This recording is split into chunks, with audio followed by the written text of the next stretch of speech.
Good morning my dear friend. आज हम आपको ओम्स लॉ और ओम्स लॉ पढ़ाने के बाद जो डेल्टा वी और आई के बीच ग्राफ होगा वो बताएंगे। दोनों चीज़ आज हम बताएंगे। तो चलिए ओम्स लॉ हम स्टार्ट करते हैं। ओम्स लॉ क्या कहता है इसके बारे में देखते हैं। सबसे पहले जैसे कि यहाँ पे कोई रॉड लिया, कंडक्टर लिया, है ना।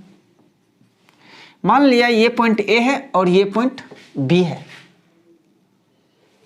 यहाँ का पोटेंशियल वी ए है और यहाँ का पोटेंशियल वी बी है। Potential difference between the point B and A क्या हो जाएगा? V B minus V A, और इसी को हम डेल्टा वी बी लिख सकते हैं। यदि इससे होकर आई करंट पास हो रहा है, यदि इससे होकर आई करंट पास हो रहा है तो क्या होगा? क्या होगा? ओम्स लॉ कहता है यदि यहाँ के जितने भी फिजिकल कंडीशंस हैं, मतलब all physical condition,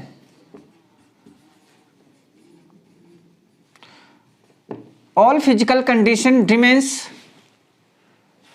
all physical condition remains constant.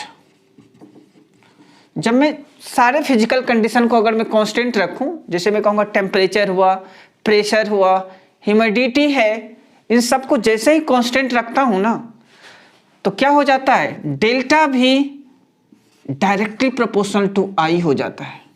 मतलब when all physical condition remains constant, then current flowing through this conductor is directly proportional to the potential difference across the two ends of the conductor।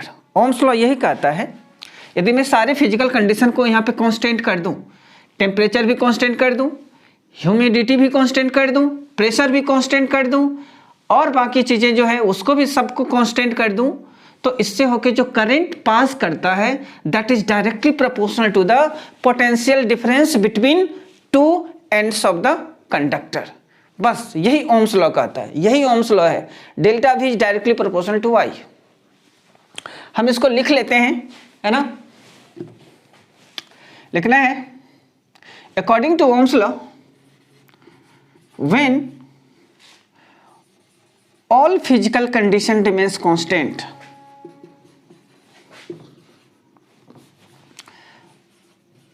condition remains constant,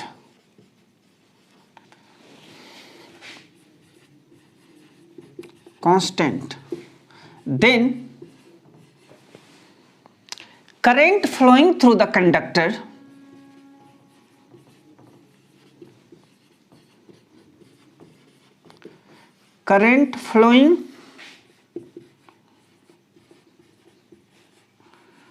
through the conductor is directly proportional to the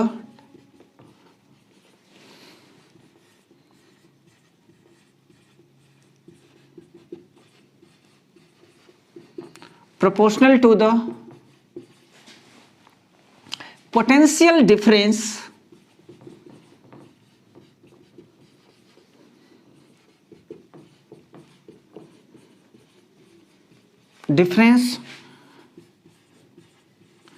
across the two ends of the conductor।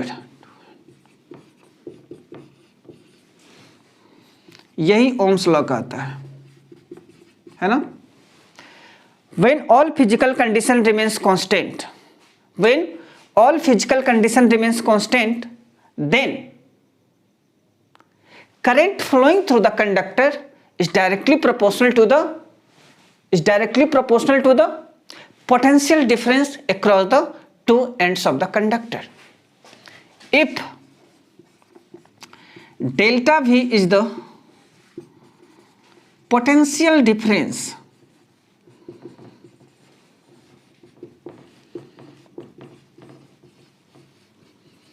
between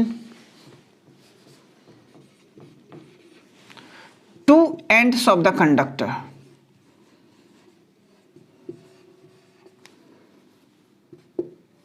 to ends of the conductor and I बराबर current passing through it, then delta V is directly proportional to the I. Delta V is directly proportional to I, यही Ohm's law कहता है। अब अगर मैं कहूं यहां पे डेल्टा V को अगर मैं ये प्रोपोर्शनलिटी साइन को अगर मैं हटाऊं तो क्या हो जाएगा, डेल्टा V बराबर आर आई।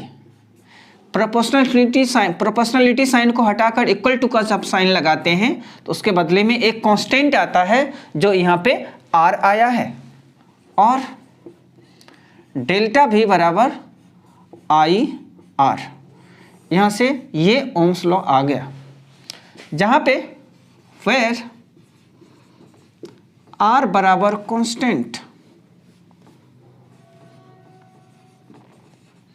R बराबर constant is called resistance, is called resistance. इसको हम क्या कहते हैं, रेसिस्टेंस कहते हैं R को, जो कि कांस्टेंट होता है। इसे मैं मिटा दूं, नोट कर लिया आप सभी लोग, पॉज करके इसे नोट कर लीजिएगा, ठीक है। क्या मैं बोला, according to Ohm's law, when all physical condition remains constant, then current flowing through the conductor is directly proportional to the potential difference across the two ends of the conductor. अब यहाँ से एक चीज देखते हैं हम, अभी जो है डेल्टा भी बराबर आई आर निकाला, या फिर मैं यहाँ से लिख सकता हूँ आर बराबर delta V by I, R बराबर डेल्टा वी बाय आई। यहाँ से इस फार्मूला को देखने से मुझे ये लग रहा है आर जो है डेल्टा वी पे भी डिपेंड करता है, डेल्टा वी पे भी डिपेंड करता है और आई पे भी डिपेंड करता है। क्या लग रहा है यहाँ से, ये जो आर है ये आर इन दोनों पे डिपेंड करता है, ऐसा लग रहा है इस फार्मूला को देखने से, पर ऐसा होता नहीं है, क्योंकि R तो कांस्टेंट है, ना तो डेल्टा V पे डिपेंड करता है और ना तो करंट पे डिपेंड करता है। यहां से लिखना है R does not depend upon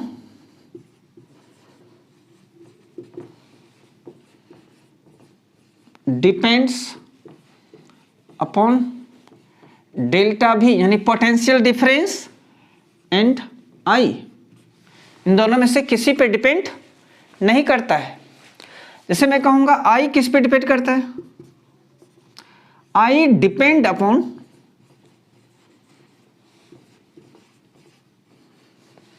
potential difference and resistance, both, दोनों पे डिपेंड करता है।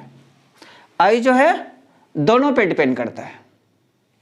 तो यहां से मुझे ये ओम्स लॉ आ गया है। ओम्स लॉ में इतना ही है, delta V is directly proportional to I, या फिर डेल्टा V बराबर आई आर, और फिर R जो है इन दोनों में से किसी पे डिपेंड नहीं करता है, I जो है डेल्टा V और R दोनों पे डिपेंड करता है। ओम्स लॉ मुझे किनके किनके बीच रिलेशन देता है, पोटेंशियल डिफरेंस एंड करंट के बीच। एक पॉइंट और लिख लेना है, Ohm's law gives relation between potential difference and current, इन दोनों के बीच रिलेशन देता है। तो चलिए यहां से ये चीजें हो गई। अब हम आपको ग्राफ बताएंगे, डेल्टा V और I के बीच जो ग्राफ होता है उसको भी देख लेते हैं। ग्राफ, अच्छा आप ये बताइए, आप तो जानते हैं delta V is directly proportional to I, यहां से लिख सकते हैं we know that delta V is directly proportional to I, यहाँ से हम 2 रो बनाएंगे, ये डेल्टा भी लेंगे और यहाँ पे आई लेंगे। मान लिया जब जीरो पोटेंशियल है, जीरो पोटेंशियल डिफरेंस है, जैसे ये कंडक्टर लिया जी, ठीक है, ये मान लिया यहाँ पे डेल्टा भी बराबर जब जीरो है तो करंट भी कितना है, जीरो, ठीक है।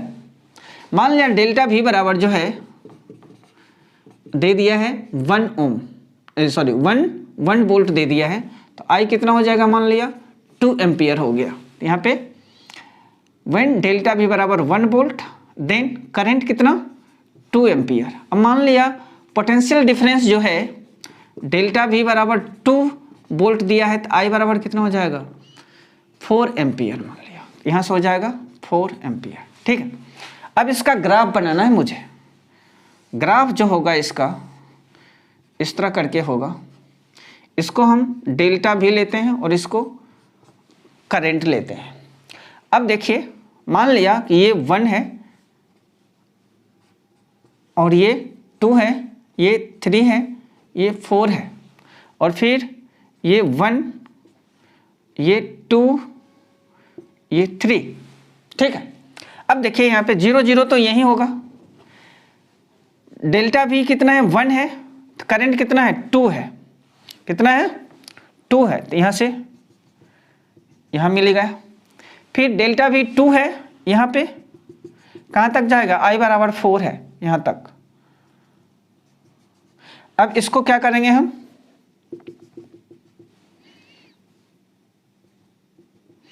यहाँ से इस ग्राफ को ऐसे मिला देंगे, ये ग्राफ इस तरह करके जाएगा। डेल्टा भी वर्सेस आई का ग्राफ यही होता है, ग्राफ ऑफ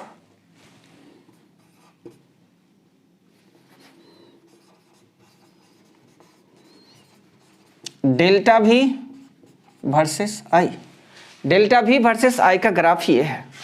अगर आप कोई पूछेगा आपको बताइए डेल्टा भी और आई जो ग्राफ है इसका स्लोप क्या देता है, तो आप कैसे निकालेंगे। सबसे पहले हम स्लोप के बारे में थोड़ा समझते हैं। जैसे मैं कहूँगा कि ये एक्स एक्सिस लिया और ये वाई एक्सिस है, ठीक है।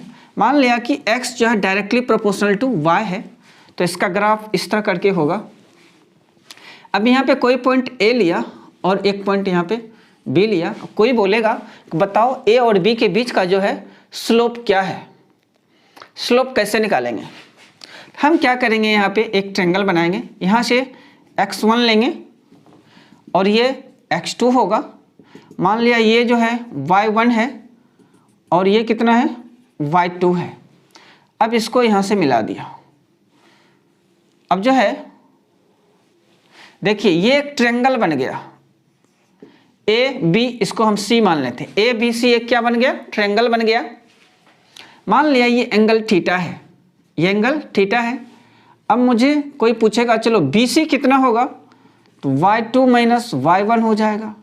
अब कोई पूछेगा चलो ए सी कितना होगा, ये ए सी कितना होगा, x2 माइनस x1, और ये B C y2 minus y1।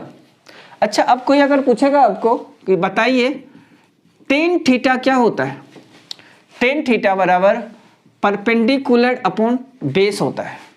Tan theta बराबर परपेंडिकुलर अपॉन बेस, और यहाँ से परपेंडिकुलर क्या है, ये है ना जी, थीटा के सामने की जो साइड है उसको परपेंडिकुलर बोलते हैं।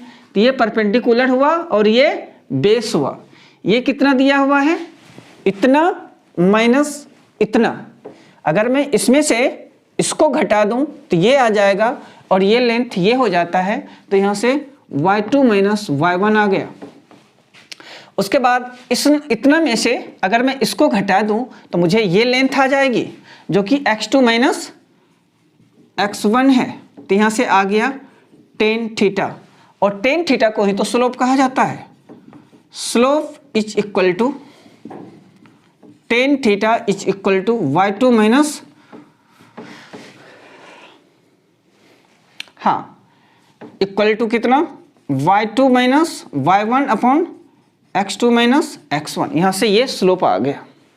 अच्छा, यहाँ पे इस ग्राफ की अगर मैं बात करूँ, यहाँ भी इस तरह करके हो जाएगा क्या, इसको मैं ज्वाइन कर दूँ तो ये लेंथ कितनी हो जाएगी, v2 minus V1 is equal to delta V, है ना। अगर मैं इसको V2 मान लूँ, इसको V1 मान लूँ, तो क्या हो जाएगा V2 माइनस V1। अब यहाँ की अगर मैं बात करूँ, इसको अगर मैं I2 माइनस I1 मान लो, तो ये इक्वल टू कितना हो जाएगा, I हो जाएगा। और यहाँ पे अगर आपको अब कोई कहेगा टेन थीटा बराबर स्लोप निकालिए, तो क्या हो जाएगा डेल्टा, अरे भाई y2 minus y1 upon x2 minus x1 तो देख ही रहे हो ना। y2 माइनस y1 की जगह पे क्या है, y2 माइनस y1 की जगह पे ये है ना, क्या है v2 minus v1 upon I2 minus I1, और इसी को डेल्टा भी अपॉन I लिख सकते हो आप। तो यहाँ से आ गया ना डेल्टा भी अपॉन I, और इसी को तो R बोलते हैं रेसिस्टेंस। यहाँ से ये रेसिस्टेंस आ गया, R बराबर डेल्टा भी बाय आई, R बराबर डेल्टा भी बाय आई। तो यहाँ से स्लोप भी निकल गया। देख रहे हैं डेल्टा भी और I ग्राफ का स्लोप जो है रेसिस्टेंस दे रहा है, क्या दे रहा है, रेसिस्टेंस दे रहा है, जो कि कांस्टेंट है। तो डेल्टा भी और I का ग्राफ जो है कांस्टेंट ग्राफ आता है, जिसका स्लोप रेसिस्टेंस देता है। तो यहाँ से आज हम आपको ओम्स लॉ बता दिए, और फिर ओम्स लॉ में जो डेल्टा भी और I के बीच ग्राफ होता है वो भी बता दिए। अब फिर मैं आपको अगले लेक्चर में प्रूफ ऑफ ओम्स लॉ लेके आएंगे, और ओम्स लॉ को वेक्टर फॉर्म में कैसे लिखते हैं वो भी बताएंगे। तब तक आप इसको अच्छे से एक बार और रिवाइज कर लीजिएगा, ताकि अगला जो लेक्चर होगा उसमें आपको किसी तरह की कठिनाई ना हो।